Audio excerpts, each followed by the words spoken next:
We're going to bring out our first keynote speaker, but there have been a lot of other great speakers, yes? I had the opportunity to be here during break, and I was bombarded with people saying it's about time we did something like this. Do you agree? Yeah.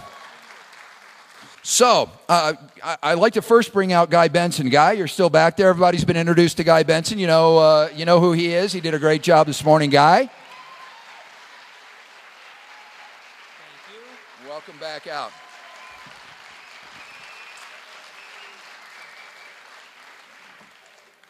Eight months ago, if you told me I'd be introducing Ann Coulter in front of 500 people, I'd have told you were probably not taking your medication. So, almost somebody that needs no introduction, for sure. She has written 10 books, all 10 of which have become New York Times bestsellers. How's that?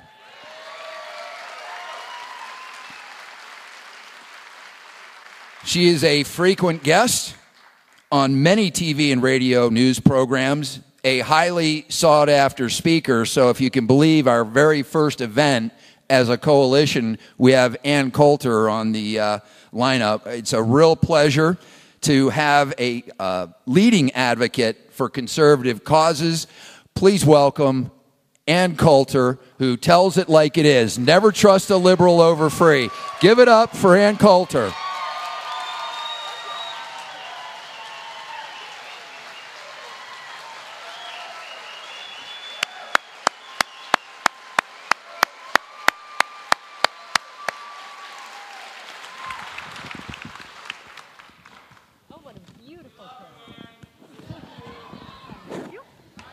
Thank you. Is this working?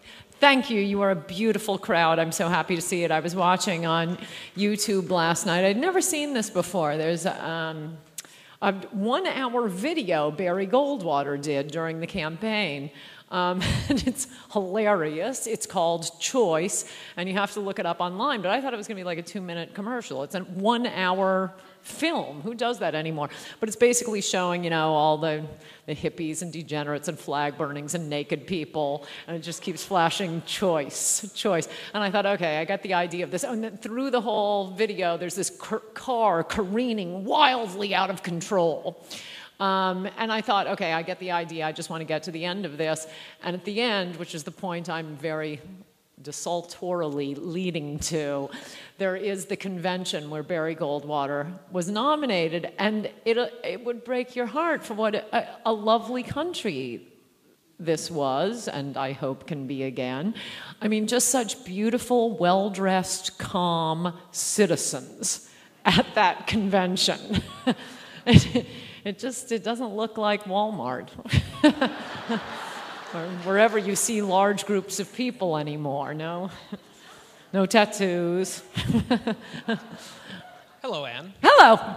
We are very pleased to have her, and we thought that we really needed to liven things up after that snore fest that we just had out here, where everyone was just calm, retiring. And we were actually talking backstage. She asked, have we met before? And I said, actually, we've met 11 years ago when I was a freshman at college, and the CRs brought Ann to speak at my alma mater, and it actually went pretty well. You weren't booed, you weren't hissed, there were good questions. It was fantastic. I wrote at the beginning of one of my books, this was at Northwestern, and by the way, he was a Marxist back then, heard me speech, changed his life forever. That actually has happened to me. Just a quick diversion before coming back to Northwestern. I was up at Syracuse a few years ago, and this one kid, I go to dinner with college Republicans after the speech, and this one kid kept telling me what happened at what the Greens were talking about, and at their meeting they're doing this. Oh, and another thing they said, and I finally said to him, what, are you like a mole for the Green Party up here? And he said, oh no, I used to be a member. And I said, well, what flipped you? And he said, well, it was right after 9/11, and you came to speak, and you were the only one who made any sense. So I left the Greens and signed up with the college Republicans, which does give you a little hint on why liberals want to shut me down. But what I wrote in one of my books, we always make fun of Harvard, but it's actually the college speeches I've learned from experience. They are different from what you would expect. I can tell how much crap I'm going to get from the kids, basically by looking at the average SAT scores. And surprisingly, it's the better schools where they are the politest. Because, I mean, somebody at Harvard, they have too much pride to stand up, stamp their feet, and say, "You're ugly." And so I distinctly remember Northwestern because it was a huge crowd, obviously a lot of them liberals, but they were A, polite, and as at Harvard and all the good schools, they stood up and asked me questions. They want to challenge you. So I think I complimented them at the end saying, "You guys are as good as Harvard." You did, and the most memorable moment in the Q&A that I recall was someone, I guess a few members of the faculty, had written a letter to the editor of the Daily Northwestern protesting that you were coming, and of course it was the faculty that was most upset, and they said, "This is nothing short of a university-sponsored hate rally," is what they wrote. So this person got up and read that, asked if you would sign a copy of this letter. So you said yes, he brought it down, and you signed it with hate, Ann Coulter.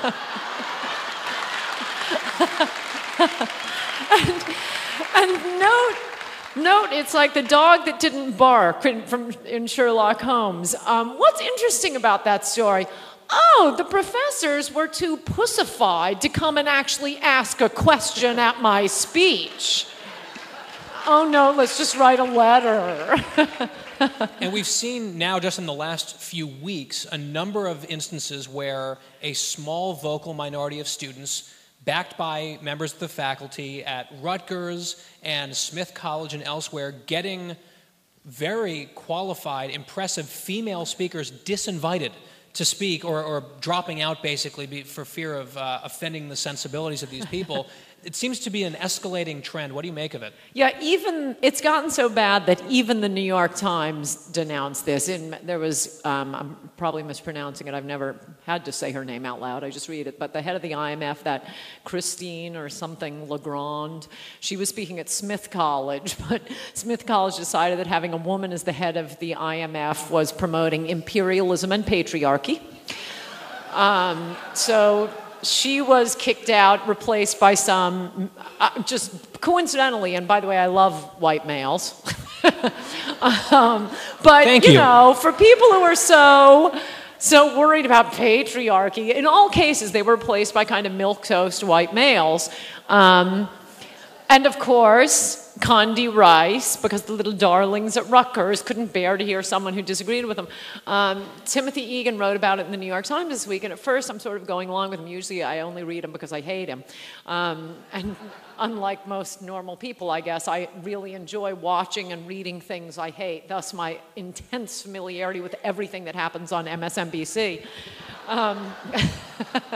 So I'm going along with him, and he's saying, this isn't what a commencement speech is supposed to be, getting some snooze fest who won't offend anybody. I don't care if I disagree with you. Get up, be quick, be funny, make me disagree with you.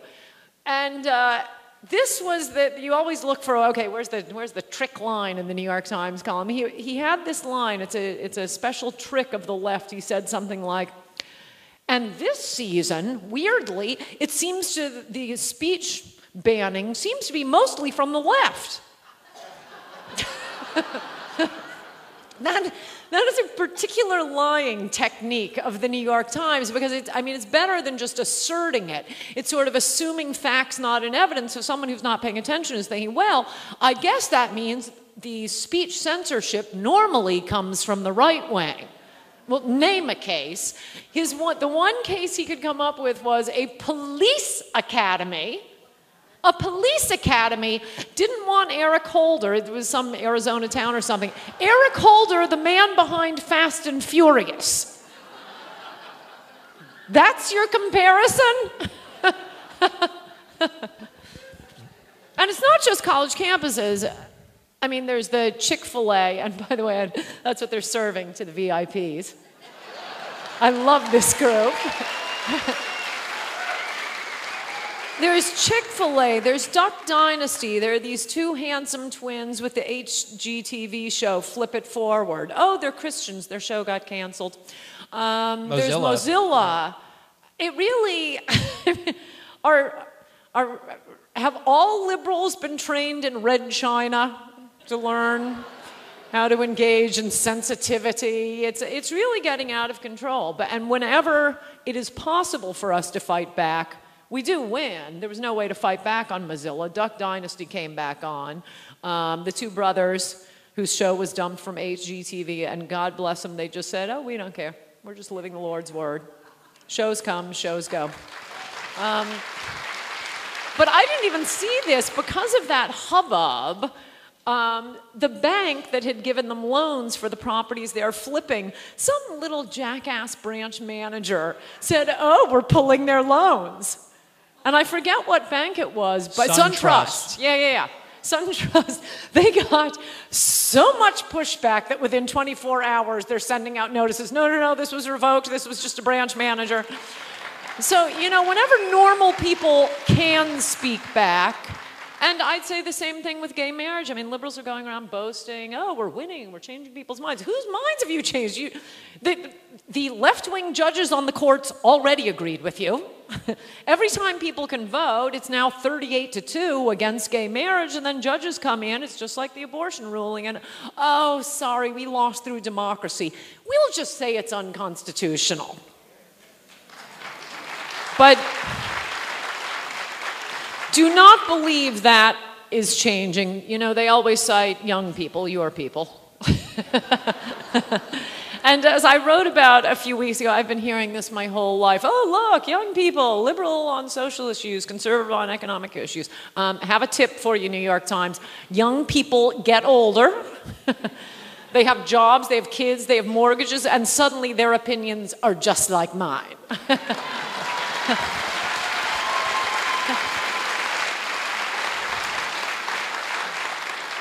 I've heard that you have strong opinions about immigration reform.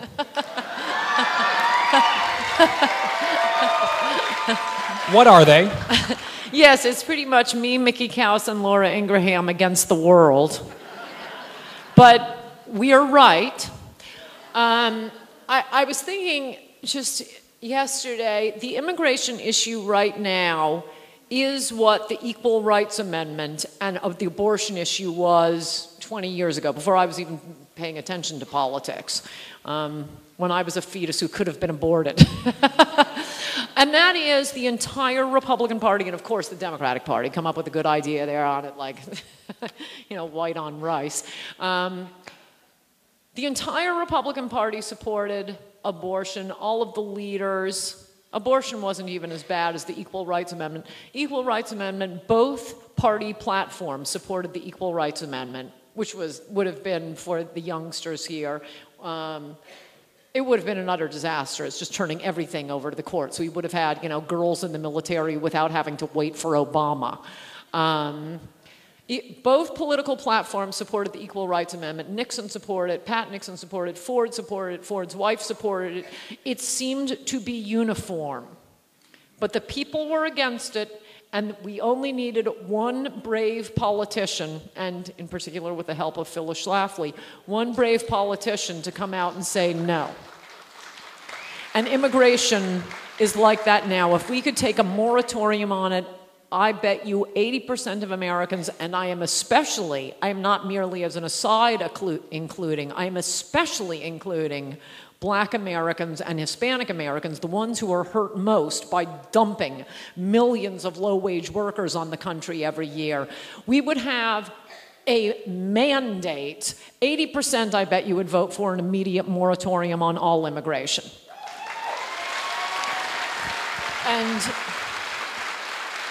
And meanwhile, the Wall Street Journal and the lobbyists and the Chamber of Commerce and everyone surrounding all these politicians, no, we need amnesty. It's so popular. We need to appeal to Hispanics, appeal to Hispanics. Why on earth would Hispanics want more Hispanics coming in competing for their jobs? They're in.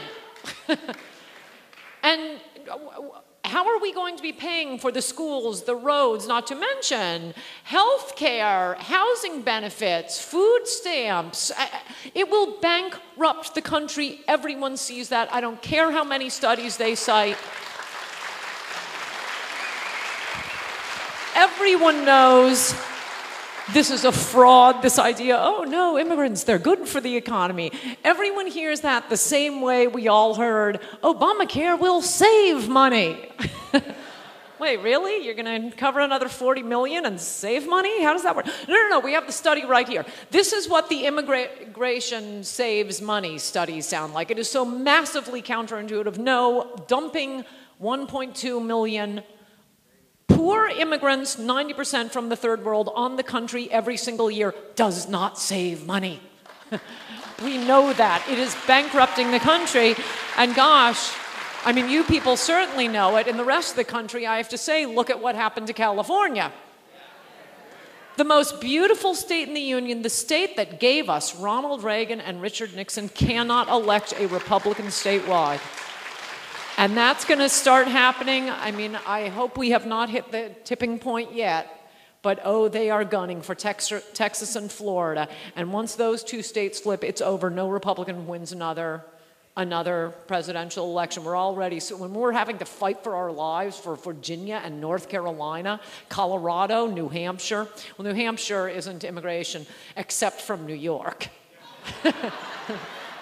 No, New Hampshire and Vermont are an example of the point that immigrants, and by definition, every immigrant coming to this country is coming from a less free country, often very socialist countries, often very corrupt countries. You would think, we all think, and you get some like this, God bless them, who come here and say, I came here for freedom. No, usually people bring their cultures with them. That's what happened to Vermont and New Hampshire. New Yorkers moved up there.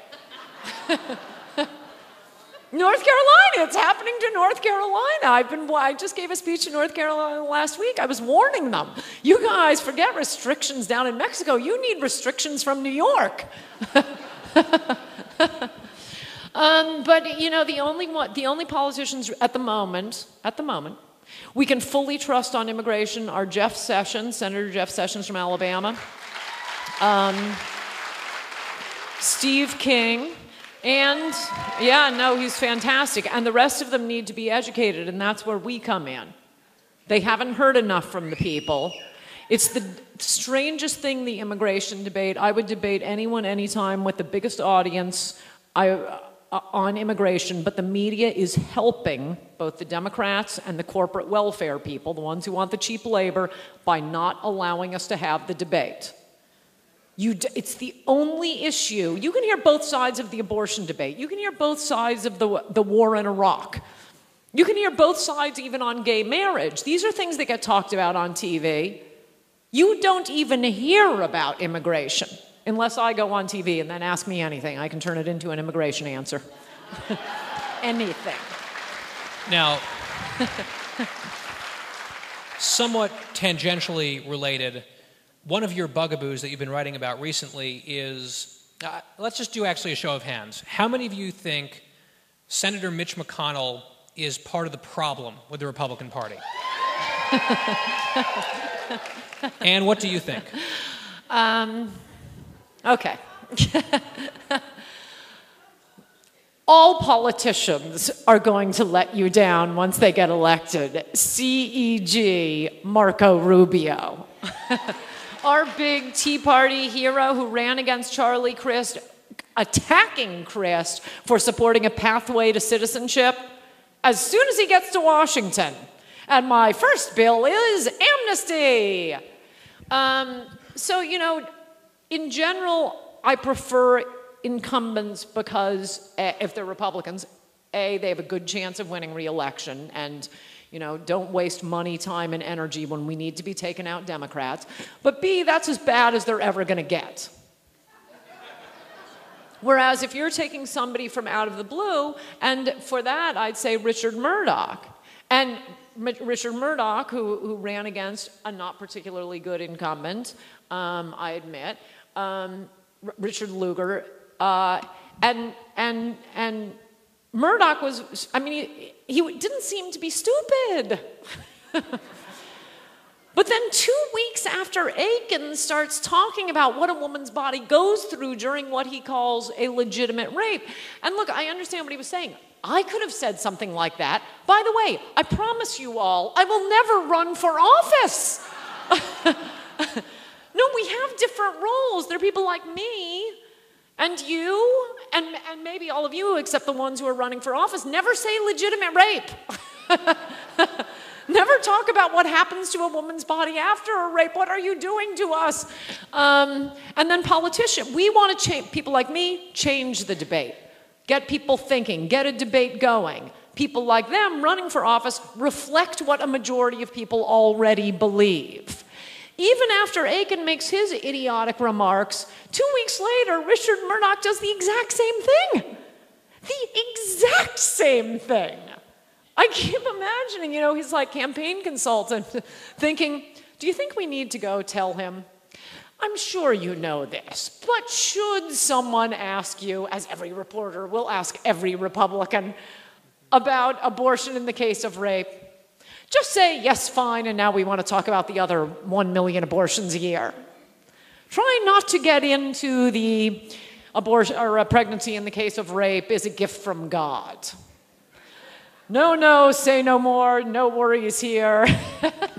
No, 2 weeks later, he says the same thing. Okay, so this is why I have a preference for incumbents. The only reason I think you should ever be challenging incumbents, at least this year, I reserve the right to change my mind if we Republicans run up huge majorities in the House and Senate, is if they're bad on immigration.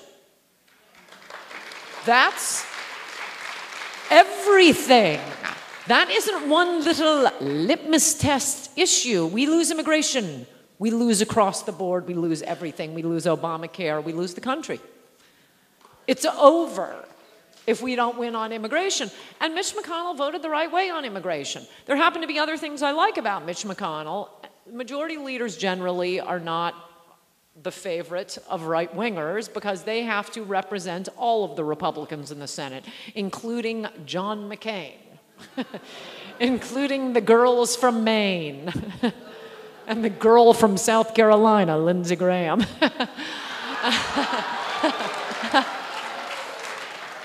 But McConnell did two things, even in that tough position, as an incumbent, as someone who gets, and by one thing before getting to that, everyone thinks of Kentucky like it's Alabama. Look at their governors. They've had 60 years of solid Democratic governors, interrupted only 2 times by one-term Republican governors for 60 years. We could lose that seat. Kentucky is not Alabama. It's not Utah. So in addition to McConnell voting against amnesty, voting against Marco Rubio's bill, I still remember him and love him for the campaign finance fight he put up. He was the Ted Cruz of trying to shut down conservative speech. Liberals own the mainstream media. The only way we can fight back is through our campaign ads. Mitch McConnell has been fighting the McCain-Feingold bill on beautiful, clear constitutional grounds for 20 years. And then finally, and this I've never seen any other majority leader do it, not Trent Lott, not Bob Dole, not who was the doofus before? Frist?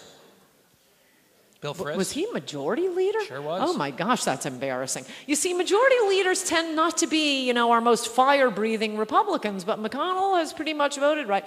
He also, and again, I haven't seen any of the rest of them do this, managed to make every single Republican in the Senate vote against Obamacare, and that is so important. That is so important. Not one Republican voted for that bill, and that's including, again, all the girls in the Senate. So we have just a few minutes left. Quick housekeeping note. Immediately following this interaction, Ann is going to be back in the lobby signing books. So please race safely back there and buy her book if you don't have it, and she'll sign them for you. She also has a DVD out as well. Oh, yeah, I wanted to tell you about the DVD, because I'll never do this again. When I was young and foolish, I had some liberal friends, big writer for the New York Times, but she's pretty sane. And documentary film producer, and they had a PBS documentary they were going to do. They had the grant for it on Ramsey Clark. Remember that completely insane attorney general under Jimmy Carter? And after they pursued him and were following around for a few weeks, they said, "He's really boring. Can we do you, Ann?" So since they were friends of mine, I let them come with me about my day, including back in the Fox makeup rooms. We drove out to New Canaan, Connecticut, where I'm from. They chit-chatted with my mother. When the New York Times would denounce me, we'd go buy the paper on the street of New York, and I'd read it aloud with my running commentary. And I've never watched it because I don't like to watch myself. But we still have, they had some left over. They sold them to me. So we still have some of those. And I just want to tell you, if you don't get it now, you will never have a chance to see this again, because I would never agree to do this now. I am so private now. Last but not least, you asked me to ask you about, you have some thoughts on the 2016 field. So let's close with that. Yeah, this is very important.